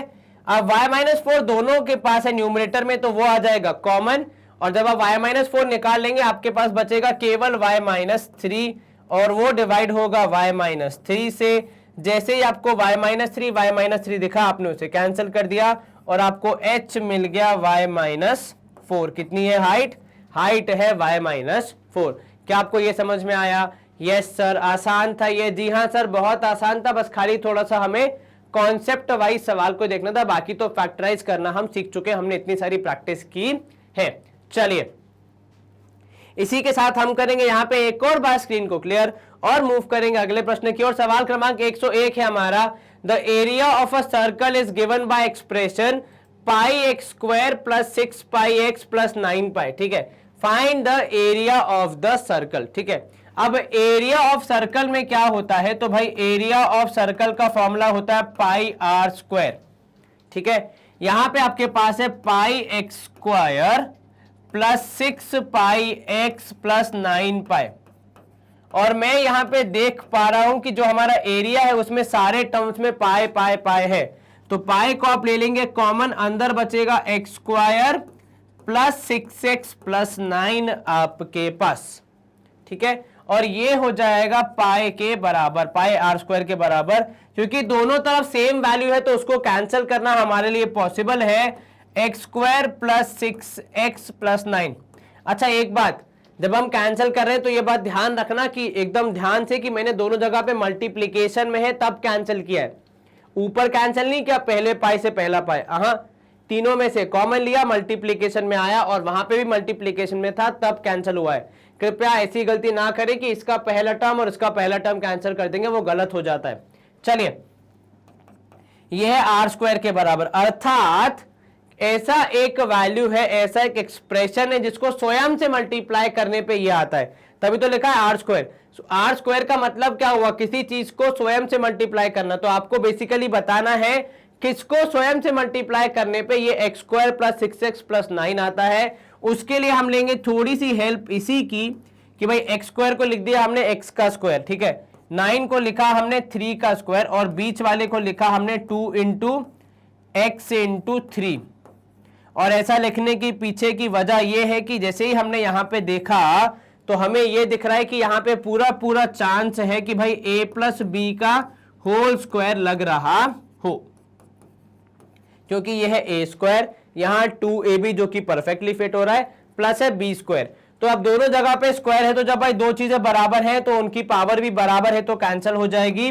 तो r की वैल्यू होगी x प्लस 3। कितना होगा r होगा x प्लस 3। हमें क्या निकालना था, रेडियस निकालना था, हमने निकाल दिया, रेडियस है हमारा x प्लस 3। अगर डायमीटर पूछते तो इसको डबल कर देते तो हो जाता 2x प्लस 6। तो सवाल पे डिपेंड करता है कि जवाब कैसा होगा। आप हमेशा ध्यान रखें, पूरा सवाल पढ़ के ही अपना उत्तर दें। चलिए 102, find the sum of first n natural numbers is given by expression n square by 2 upon n by 2, factorise this expression. अब वो क्या बोल रहा है, अगर आपको पहले कुछ नेचुरल नंबर्स को ऐड करना है, उदाहरण के तौर पे आपको 1 2 3 4 5 को ऐड करना है, तो इसको ऐड करने पे कितना आएगा ये पता लगाने में हमारी हेल्प इस तरीके का फॉर्मूला करता है, ठीक है। तो इसीलिए ये फॉर्मूला जो है इसको आपको याद नहीं करना है, आपको केवल इसे फैक्टराइज करने में हेल्प करनी है। तो भाई n स्क्वायर बाय 2 है और प्लस है n by 2। n square by 2 का मतलब क्या होगा कि सर ये है n into n whole divide by 2 plus n by 2। अब ऊपर क्योंकि दोनों के पास n है तो आप n ले लेंगे कॉमन, तो आपको मिलेगा n प्लस 1। और नीचे क्योंकि दोनों के पास 2 है तो भाई एडिशन में डिनोमिनेटर सेम हो तो सीधे सीधे ऐड हो जाता है, तो आपका उत्तर होगा n into n plus 1 by 2। क्या आपको यह समझ में आया? Yes sir. आपने कैसे किया फैक्टराइज? आपने फैक्टराइज किया, पहले ऊपर से लिया n कॉमन, नीचे था डिनोमिनेटर सेम तो आपने उनको ऐड कर दिया, तो आपको कुछ भी अलग नहीं करना पड़ेगा। तो आपका उत्तर होगा n प्लस 1 बाय 2। इसको आप और आगे जाके अपने हायर क्लासेस में और एक्सप्लोर करेंगे कि इस फॉर्मूला को कैसे और कहां यूज किया जाता है। चलिए फिलहाल के लिए आपको खाली फैक्टराइजेशन का प्रैक्टिस करना था और वो हमने कर लिया। 103, the sum of x plus 5 observations is x square x power 4 minus 625, find the mean of observation. आपसे क्या बोल रहा है? तो हमें दिया है कि भाई x प्लस 5 ऑब्जर्वेशन है, ठीक है। तो नंबर ऑफ ऑब्जर्वेशन कितनी है? नंबर ऑफ ऑब्जर्वेशन है x प्लस 5। चलिए ये एक चीज जो हमने सीख ली कि भाई नंबर ऑफ ऑब्जर्वेशन है x प्लस 5, इनका सम कितना है? तो सर जी इनका सम ऑफ ऑब्जर्वेशन है हमारे पास x पावर 4 माइनस 625, ठीक है। चलिए अब आपको निकालना क्या है? सर हमें निकालना है इसका मीन, और मीन निकालने का जो फॉर्मूला होता है अगर आपको याद नहीं है तो मैं बता दूं एक बार कि मीन का फॉर्मूला होता है sum of observations upon number of observations, ठीक है। अर्थात कि जितने ऑब्जर्वेशन थे उन सबको जोड़ दो, जो जो वैल्यूज थी उनकी उनको ऐड कर दो और डिवाइड कर दो किससे? भाई ऑब्जर्वेशन कितनी थी उससे, तो आपको मालूम चल जाएगा मीन कितना है। एग्जांपल अगर मैं मीन का लूं तो हम लोग जैसे बोलते हैं ना क्रिकेट में देखते हैं एवरेज, जैसे विराट कोहली का एवरेज सपोज 53 एग्जांपल के तौर पे, एग्जैक्टली मुझे याद नहीं है, तो उसका मतलब क्या होता है कि भाई साहब विराट कोहली हर इनिंग में लगभग 53 रन मारता है। तो उसकी आप जरा पूरा करियर देखेंगे उनका, तो आप क्या देखेंगे भाई साहब 53 रन लगभग हर मैच में मारता है। जरूरी नहीं कि हर मैच में एग्जैक्टली 53 रन ही मारे, कभी कभी वो 100 मारते हैं, इनफैक्ट बहुत सारे 100 मारते हैं, कभी कभी किसी दिन होता है कि उनका शून्य पे भी आउट हो जाते हैं। तो ये जो अलग अलग वैल्यूज हैं, पर हम अगर किसी को कंपेयर कर रहे हैं, कुछ देखना चाह रहे हैं, तो हम क्या बोलेंगे कि भाई इतने सारे सालों में उन्होंने जितने मैच खेले उसमें लगभग थे ऑलमोस्ट हर मैच में 50 रन मारे, और ये एक अच्छा कंपैरिजन हो जाता है कि भाई साहब कौन कितना अच्छा बैट्समैन है, किसका एवरेज कितना है। तो यहां पे भी हम निकाल रहे हैं बेसिकली एवरेज, जिसका मैथमेटिकल नाम है मीन। तो भाई फॉर्मूला है x⁴ - 625 और डिवाइड कर रहा है इसको x+5। तो इसको सॉल्व करने के लिए पहले हमें हमारे न्यूमरेटर को करना पड़ेगा फैक्टराइज, जो कि मैं यहां कर रहा हूं थोड़ा साइड में, ताकि हमारे पास कोई कंफ्यूजन ना रहे। चलिए x⁴ को आप कैसे लिख सकते हैं सर? पेन से, वो तो मुझे पता है, पर इन मैथमेटिकल टर्म्स हम उसको लिख सकते हैं x² का स्क्वायर, और 625 होता है 25 का स्क्वायर। और ऐसा लिखने के पीछे मेरा प्रमुख कारण यह है कि यहां से हम यूज कर सकते हैं a² - b², जहां पे होगा a² - b² के तहत a - b इंटू a+b। ठीक है, अब इसको आप अगर एक और बार देखेंगे गणित की नजर से, तो ये होगा x² - 5², और ये x² + 25 है, इसको तो आप ज्यादा कुछ नहीं कर सकते।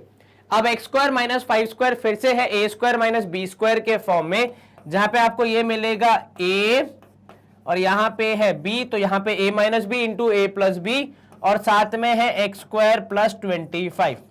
अब इससे ज्यादा फैक्टराइज करना शायद हमारे लिए पॉसिबल नहीं है, इसलिए जो हमारा न्यूमरेटर है वो फैक्टराइज होके कितना हो जाएगा? तो भाई x - 5, x+5 और x² + 25 whole divided by x+5, और जैसे ही आपको x+5 दिखा आपने उसको कर दिया कैंसिल। आपका मीन कितना आ गया? तो सर हमारा मीन आएगा x - 5 इंटू x² + 25। ठीक है, ये हो गया आपका मीन। आपको सिर्फ इतना निकालना था कि टोटल कितना है और कितने नंबर ऑफ ऑब्जर्वेशन थे, उनको डिवाइड करके आपके प्रश्न का उत्तर आ जाएगा। अगर कभी एग्जाम में ऐसा फॉर्मूला आता है और आपको मीन का कॉन्सेप्ट अगर याद नहीं है, तो आप केवल ये फॉर्मूला याद रख सकते हैं कि sum divide by number of observations. ठीक है, चलिए स्क्रीन क्लियर। अगला प्रश्न सवाल क्रमांक 104 है हमारा, the height of a triangle is x⁴ + y⁴ and it's base is 14xy। ठीक है, एक कोई ट्राइंगल है जिसकी हाइट है x⁴ और y⁴, ठीक है, और उसका बेस है 14xy। तो आप क्या करेंगे यहाँ पे? अब आप यहाँ पे करेंगे एरिया ऑफ ट्राइंगल निकालने का फॉर्मूला यूज, जो कि है area is equal to half into base into height. यदि आपको याद हो फॉर्मूला, तो ये है बेस, ये है आपकी हाइट। चलिए वैल्यू पुट कीजिए, हाफ इंटू बेस की जगह आप लिखेंगे 14xy, और हाइट की जगह आप लिख देंगे x⁴ + y⁴। चलिए 2 हो जाएगा यहाँ पे 7 जा, तो 2 7 जा 14, आपको मिलेगा 7xy, और मल्टीप्लाई होगा x⁴ + y⁴। क्या आपको ये समझ में आया? यस सर, कहीं कोई शंका मन में? नो सर, आसान था ये प्रश्न। 7xy + x⁴ + y⁴ होना चाहिए हमारा इस प्रश्न का उत्तर। चलिए स्क्रीन क्लियर। अगला प्रश्न देख लेते हैं। अब cost of chocolate is ₹x+4। ठीक है, चॉकलेट की कॉस्ट कितनी है? x+4 है, and Rohit brought x+4 chocolate. तो रोहित भैया ने जितनी कॉस्ट थी उतनी ही चॉकलेट ले ली। अगर एग्जांपल दूं मैं कि भाई चॉकलेट का प्राइस था 5 रुपए, तो उन्होंने कितनी चॉकलेट ली? 5। अगर चॉकलेट का कॉस्ट होता 10 रुपए, तो रोहित ने कितनी चॉकलेट ली? 10। तो यहां पे अगर x+4 है चॉकलेट का प्राइस, तो कितनी चॉकलेट ली? x+4। Find the total amount paid by him in terms of x। उन्होंने कितना अमाउंट पे किया ये हमें बताना है x के टर्म्स में, मतलब कोई भी वैल्यू पुट नहीं करनी है। अब ये जो अमाउंट है इसके बारे में मुझे एक बात बताओ, कैसे निकालते हो आप अमाउंट? मतलब मेरा सवाल ये है कि अगर 5 रुपए की एक चॉकलेट है, आपने 5 चॉकलेट ली है, तो दुकानदार को कितना पैसा देना है, हाउ मच मनी टू पे टू द शॉपकीपर, वो आप कैसे कैलकुलेट करते, कैसे निकालते?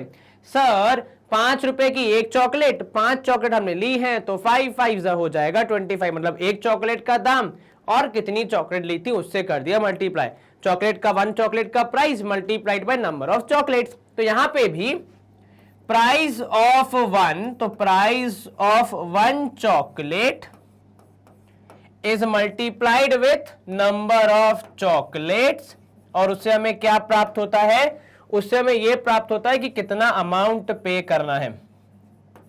ठीक है, तो भाई जितनी चॉकलेट थी उसमें एक चॉकलेट का दाम आपने किया मल्टीप्लाई, तो आपको मिल गया आपका अमाउंट। अब x+4 था एक चॉकलेट का प्राइस, ठीक है, price of 1 chocolate is x+4 and number of chocolate is also x+4, number of chocolates भी है x+4, दोनों को मल्टीप्लाई करने पे आपको आपका अमाउंट मिल जाएगा।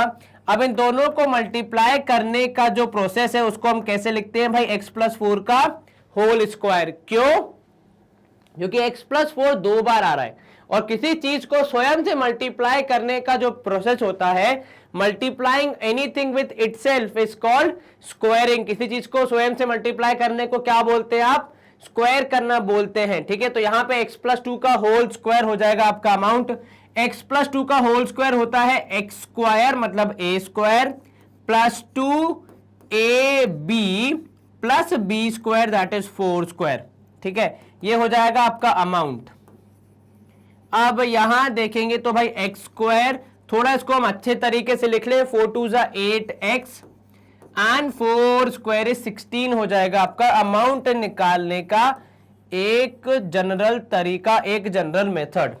अब आपसे क्या बोल रहा है, यदि x की वैल्यू 10 है, अर्थात आपने बता दिया कि भाई x की वैल्यू कितनी है 10, तो आपको अमाउंट बताना है।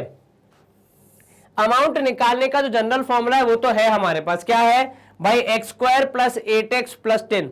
ये था सामान्य स्थिति में, मतलब अलग अलग x की वैल्यू पे क्या उत्तर आएगा उसका फॉर्मूला।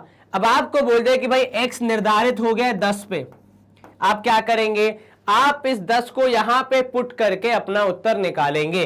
तो यहां पे आप डालेंगे, जब 10 x की जगह पे रिप्लेस करेंगे, क्योंकि भाई x है 10 के बराबर, तो x की जगह आएगा 10, तो 10 का स्क्वायर प्लस 8 इंटू 10 प्लस 16, 10 का स्क्वायर हो जाएगा 100, 8 10 हो जाएगा 80, प्लस करेंगे हम 16, कितना होगा अमाउंट, सर ये हो जाएगा 180 और 16 मतलब 196 हो जाएगा हमारा अमाउंट। तो भैया कितने चॉकलेट, कितना अमाउंट पे किया रोहित ने, तो रोहित का अमाउंट जो उन्होंने पे किया, यदि x की वैल्यू 10 है तो कितना 196। क्या आपको ये समझ में आया? यस सर, आसान था ये। जी सर, हम करेंगे यहाँ पे एक और बार स्क्रीन को क्लियर और मूव करेंगे अगले प्रश्न की ओर। अब सवाल क्रमांक 106 है हमारा कि the base of a parallelogram is 2x plus 3 units, ठीक है, and the corresponding height is 2x minus 3, find the area of parallelogram. Base कितना है सर, बेस है 2x प्लस 3, हाइट कितना है, तो सर हाइट है 2x माइनस 3। अब एरिया ऑफ पैरेललोग्राम का फॉर्मूला क्या आपको याद है? जी हां सर, बेस इंटू हाइट होता है पैरेललोग्राम का एरिया का फॉर्मूला। तो भाई बेस है 2x प्लस 3, हाइट है 2x माइनस 3, इनको करना है मल्टीप्लाई, और ये हूबहू किसके जैसे दिख रहे हैं, तो सर ये दिख रहे हैं a plus B into a minus B के जैसे, जहां पे जिसका उत्तर होता है a square minus B square के बराबर। ठीक है, अब a square minus B square कैसा होता है सर, ये हो जाएगा यहाँ पे a की जगह पे 2x का स्क्वायर माइनस 3 का स्क्वायर, तो 2x स्क्वायर मतलब 4x स्क्वायर माइनस 3 का स्क्वायर मतलब 9 होना चाहिए आपका उत्तर। तो 2x स्क्वायर माइनस 3 स्क्वायर मतलब 4x स्क्वायर माइनस 9, ये होगा आपका एरिया। परंतु किंतु हमारा सवाल यही खत्म नहीं होता, एरिया तो हमने निकाल दिया। अब दूसरा पार्ट क्या बोल रहा है, what will be the area यदि x इज 30 यूनिट्स। अब उन्होंने डिफाइन कर दिया क्या कि भाई x की वैल्यू रखो 30। अब यदि x की वैल्यू 30 है तो आपको बताना आपका जवाब कितना होगा। तो भाई जहां जहां पे x है वहां वहां पे हम लिख देंगे 30, तो 30 का स्क्वायर हो जाएगा कितना सर 3 3 9, 900, 900 में इंटू 4 करेंगे तो कितना आएगा सर, 9 चौके 36, 3600 में से 9 घटाना भी है अंत में, तो जब 3600 में से आप 9 घटाएंगे आपको मिलेगा 3551 स्क्वायर यूनिट्स आपका एरिया। क्यों भाई, क्योंकि एरिया का जो हमारा फॉर्मूला होता है वो क्या होता है, मतलब जो यूनिट होता है वो क्या होता है, स्क्वायर यूनिट्स। क्या आपको ये समझ में आया? यस सर, कहीं कोई शंका मन में? नो सर, आसान था ये, केवल हमें यहाँ पे आइडेंटिटी का यूज करके फिर वैल्यू पुट करके अपना आंसर निकालना था और वो हमने कर दिया है। चलिए, वैल्यू पुट करने का प्रोसेस बहुत आसान है। जहां जहां पे आपको x दिख रहा है उसकी जो आपको वैल्यू दी गई है, जो आपको वैल्यू बताई गई है सवाल में, केवल उसे पुट करते हुए गणित सामान्य करते हुए आपको अपना उत्तर देना है। चलिए, सवाल क्रमांक 107, the radius of a circle is 7ab minus 7bc और माइनस 14ac। ठीक है, आपको निकालना है सरकमफेरेंस कितना होगा। भाई रेडियस दिया है आपको, सरकमफेरेंस निकालना है। सरकमफेरेंस का जो फॉर्मूला होता है वो क्या होता है सर, वो होता है 2 पाई r। ठीक है, तो भाई 2 की जगह पे 2 पाई की जगह पे 22/7 और r की जगह आपको वैल्यू दी है क्या, 7ab minus 7bc minus 14ac। जरा उन तीनों को ध्यान से देखो, क्या कुछ कॉमन है आपके पास? सर तीनों के पास जब आप नंबर्स को देखते हैं 7 7 14, अब 7 7 14 तीनों में 7 एक ऐसा नंबर है जो कि तीनों को डिवाइड कर सकता है, तो हम 7 ले लेंगे कॉमन और बाकी पूरा रह जाएगा अंदर, क्योंकि और कुछ कॉमन नहीं है वहां पे। तो भाई ये 22 इंटू 2 कर देंगे तो आ जाएगा 44। आप जब लेंगे 7 कॉमन तो अंदर बचेगा AB minus BC minus CA लिख दीजिए, AC लिख दीजिए, एक ही बात है, लेकिन वहां पे 14 था। ठीक है, तो आपने अगर 7 कॉमन लिया है तो अभी भी कितना बचेगा, 2AC या फिर 2CA बचना चाहिए, क्योंकि 14 को जब आप 7 से डिवाइड करेंगे आपके पास 7 2 सा होता है 14, तो 2 बचेगा। अब 7 से 7 कैंसिल, क्या बचा भाई 44AB minus BC minus 2CA बचना चाहिए। आप चाहे तो 44 को अंदर मल्टीप्लाई कर सकते हैं, आप चाहे तो यहां पे भी छोड़ सकते हैं, किसी भी केस में आपका उत्तर सेम ही आएगा। हम यहां पे भी करेंगे स्क्रीन को क्लियर और मूव करेंगे अगले प्रश्न की ओर। अब सवाल क्रमांक 108 है आपका कि यदि p प्लस क्यू की वैल्यू है 12, ठीक है, और पी क्यू की वैल्यू है 22, तो आपको बताना है पी स्क्वायर और क्यू स्क्वायर कितना होगा। अब जरा सोच के बताओ, आप पी स्क्वायर और क्यू स्क्वायर को ऐड होते हुए साथ में कहां देखते हैं? सर सबसे ज्यादा इसे देखा जाता है जब एक आइडेंटिटी, जो कि अभी आप लिखेंगे कि भाई a प्लस बी का होल स्क्वायर जो होता है वो होता है a square plus 2ab plus B square. यहां पे दो वैल्यूज का स्क्वायर ऐड होता है, बिल्कुल ठीक, पर यदि हमें केवल a स्क्वायर और b स्क्वायर चाहिए तो हम क्या करेंगे? सर हमें 2ab को इस तरफ भेजकर माइनस करवाना पड़ेगा, तभी हमें दो वैल्यूज के स्क्वायर का एडिशन मिलेगा। तो मतलब यदि आपको p square plus Q square चाहिए तो आपको पहले निकालना पड़ेगा p प्लस क्यू का स्क्वायर माइनस 2pq। सर ये कैसे? तो जरा यहां ध्यान दें कि यदि आप एकदम नॉर्मल तरीके से चलेंगे तो आपको ये पता है कि भाई p प्लस क्यू का होल स्क्वायर करने पर p square plus 2pq plus Q square मिलता है। ठीक है, आपको p स्क्वायर चाहिए, क्यू स्क्वायर चाहिए, 2pq आपको नहीं चाहिए, तो उसको आप भेज देंगे इस तरफ, तो आपको मिल गया यहां पे p प्लस क्यू का whole square minus 2pq is equals to p square plus Q square. सवाल में कहीं पे भी ये नहीं दिया है कि आपको ये बताना है कि p और q की वैल्यू क्या होगी। अगर वो बताना होता तो फिर भी मैं थोड़ा सोचता कि कैसे क्या निकालना है। अभी से मुझे इन दोनों को जोड़ने पे फाइनली कितना आएगा वो बताना है, तो मैं इनको यूज करके, जिनकी वैल्यू मुझे सवाल में दी गई है, तो उनको यूज करके मैं आसानी से अपने प्रश्न का उत्तर दे सकता हूं। p प्लस क्यू की जगह पे आएगा 12, तो आप करेंगे 12 का स्क्वायर। ठीक है, माइनस होगा 2 इंटू पी क्यू मतलब 22 और इनको जोड़ने पे आना चाहिए P square plus Q square. चलिए 12 का स्क्वायर कितना होगा सर 144, यहां पे 2 पी क्यू में जब आप 2 मल्टीप्लाई करेंगे 22 इंटू 2 होगा 44 है ना, 22 इंटू 2 करने पे 44 और इन दोनों को जोड़ने पे आना चाहिए P square plus Q square. जब आप 144 में से 44 माइनस करेंगे आपको मिलेगा 100 जो कि वैल्यू होगी P square plus Q square की। क्या आपको यह समझ में आया? Yes sir. अब आपको थोड़ा सोचना है ऐसे कौन से नंबर है जिनको ऐड करने पे आपका थोड़ा सा होमवर्क है कि मुझे बताइए पी और क्यू की वैल्यू कितनी हो सकती है, जिन्हें भाई ऐड करने पे आता है 12, गुणा करने पे आता है 22 और स्क्वायर करने पे आता है 100। ठीक है, ये आप थोड़ा मुझे सोच के बताइएगा आपका उत्तर क्या आ रहा है। ठीक है, हम करेंगे इसी के साथ स्क्रीन को क्लियर और एक बार कैलकुलेशन चेक कर लेते हैं भाई। -2 पी क्यू ठीक है, P square plus Q square बिल्कुल ठीक, आपको ये निकालना था, सही किया है आपने। स्क्रीन करेंगे हम क्लियर और मूव करेंगे अगले प्रश्न की ओर। अब अगला प्रश्न है यदि a प्लस बी है 25, ए स्क्वायर प्लस बी स्क्वायर है 225, तो आपको ए बी निकालना है। ये भी उसी तरीके के उस पर चल रहा है कि भाई a प्लस बी का जो होल स्क्वायर है वो होगा कितना, तो वो होगा a square plus 2ab plus B square. तो यदि आपको ए बी निकालना है तो बाकी सबकी वैल्यू पुट कर दो, ए बी की वैल्यू अपने आप आ जाएगी।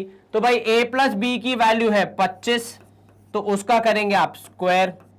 ए स्क्वायर और बी स्क्वायर को जोड़ने पे आएगा 225, तो आपने सीधे लिख दिया, प्लस लिख दिया आपने यहां पे 2ab।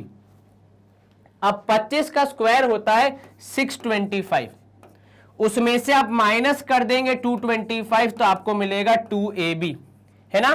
क्या किया आपने भाई, जिस जिसकी वैल्यू पता थी वो सारी आपने पुट कर दी, जो बचा था वो आप निकालेंगे। अब दोनों का जब आप माइनस करेंगे तो पीछे 25 25 कैंसिल, 6 में से 2 गया तो 4 बचेगा, 2ab।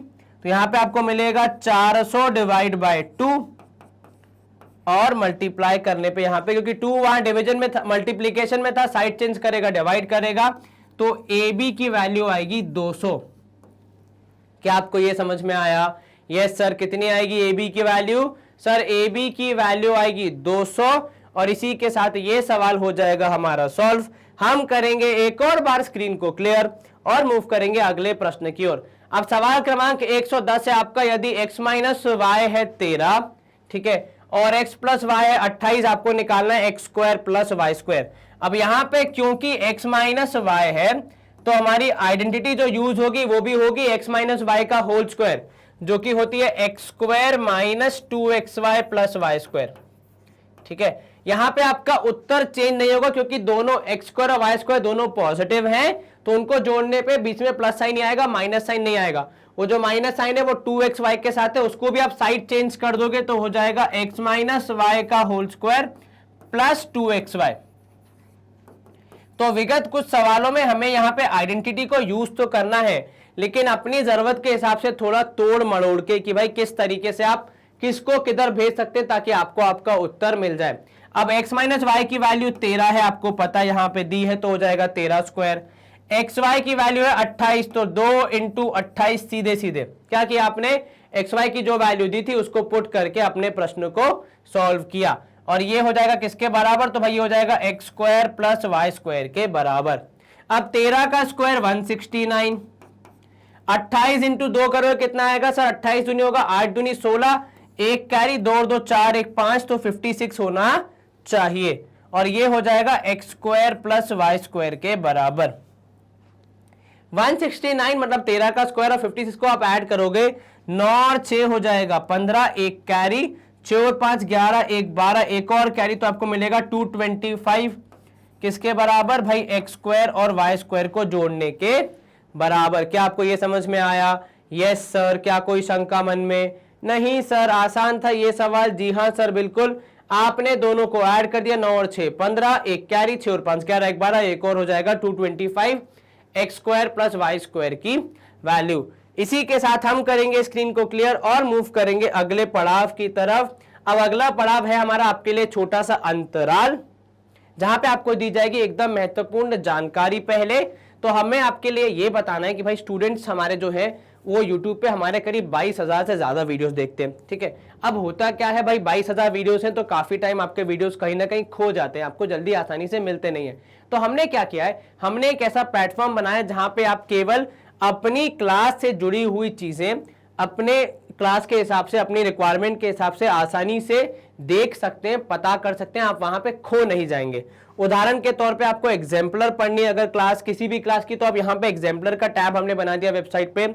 आप एग्जाम्पलर के टैब पे क्लिक करते हैं तो आपको अलग अलग क्लासेस की, अलग अलग सब्जेक्ट की एग्जाम्पलर यहाँ पे पूरी की पूरी सॉल्व मिल जाती है। आपको कोई दिक्कत, कोई परेशानी का सामना नहीं करना पड़ेगा। आप जिस भी विषय की, जिस भी क्लास की एग्जाम्पलर देखना चाहते हैं उसके वॉच नाउ के टैब पे क्लिक करेंगे। जैसे ही आप वॉच नाउ के टैब पे क्लिक करते हैं आपको इस तरीके से सेशंस मिल जाते हैं चैप्टर वाइज, जहां पे आप हर एक चैप्टर की रिक्वायरमेंट आपकी जो भी है उस हिसाब से आप पढ़ सकते हैं। चैप्टर के अंदर भी हमने सवालों के हिसाब से कैटेगराइज कर दिया भाई कि यहाँ पे एमसीक्यूज हैं, यहाँ पे शॉर्ट आंसर्स हैं, लॉन्ग आंसर्स हैं। आपके एग्जाम के रिक्वायरमेंट के हिसाब से और आपके पढ़ाई के शेड्यूल के हिसाब से आप उसको देख सकते हैं। ड्यूरेशन भी दे दिए ताकि आप पूरा अपना हफ्ता या महीना जो भी आप प्लान कर रहे हैं कि किस दिन कौन सा सेशन देखना है, कितना टाइम निकालना है, वो भी आप यहाँ पे आराम से पता करके अपना टाइम टेबल बना सकते हैं। यहाँ पहुंच के बस आपको करना क्या है, वॉच नाउ के टैब पे क्लिक करना है। जैसे ही आप वॉच नाउ के टैब पे क्लिक करते हैं हमारे सेशंस हूबहू यूट्यूब जैसे खुल जाते हैं, कुछ अलग नहीं होता है। बल्कि यहाँ तो एक एडवांटेज ये है कि आपको ना एडवर्टाइजमेंट कोई देखने को मिलेगी, ना कोई डिस्ट्रैक्शन होगा किसी भी नोटिफिकेशन के रूप में। किसी स्टैंडर्ड कॉमिक का वीडियो आ गया, आपको नोटिफिकेशन आए तो आप वहां भटक गए, तो वो जब गलती से भटक जाते हैं वो यहाँ बिल्कुल नहीं होगा। केवल आपकी पढ़ाई होगी पूरे ड्यूरेशन में, एग्जैक्टली लाइक यूट्यूब सेशंस। कुछ नुकसान नहीं है बल्कि यहाँ ज्यादा ही फायदा आपको हो रहा है। And with this we come to the end of our session. हमने सेशन में क्या किया, तो बेसिकली हमने हमारी कहानी जो 92वें सवाल पे खत्म हुई थी पिछले सेशन में उसे बढ़ाया आगे। कहां तक, 93 से 110 तक हम पहुंच गए। काफी जल्दी हमने सवाल सॉल्व कर लिए। यहाँ पे हमने बहुत सारे वर्ड प्रॉब्लम देखे, काफी नए कॉन्सेप्ट लर्न किए। आपके लिए एक छोटा सा होमवर्क है, इन सारे क्वेश्चंस को एक बार दोबारा जरूर सॉल्व करें बिना किसी बाहरी मदद के। अर्थात आप ना कोई हमारा सेशन देखें, ना कोई किताब उठाएं जहां पे आपको उत्तर मिल रहे, केवल स्वयं से प्रयास करें। बिकॉज जब तक आप खुद से प्रैक्टिस नहीं करेंगे आपका मैथ स्ट्रांग नहीं होगा। एक छोटी सी रिक्वेस्ट है, प्लीज वीडियो को लाइक करें, चैनल को सब्सक्राइब करें एंड यस वीडियो को शेयर करें। बिकॉज नॉलेज जितना स्प्रेड करोगे उतना ज्यादा आपको वापस मिलेगा। अगले सेशन में हम यही सिलसिला आगे बढ़ाएंगे जहां पे हम आगे वाले क्वेश्चंस को सॉल्व करेंगे। आप तब तक रेगुलरली पढ़ाई करते रहे, अपना ख्याल रखें। Stay home, stay safe, take care, bye bye, good day, see you soon.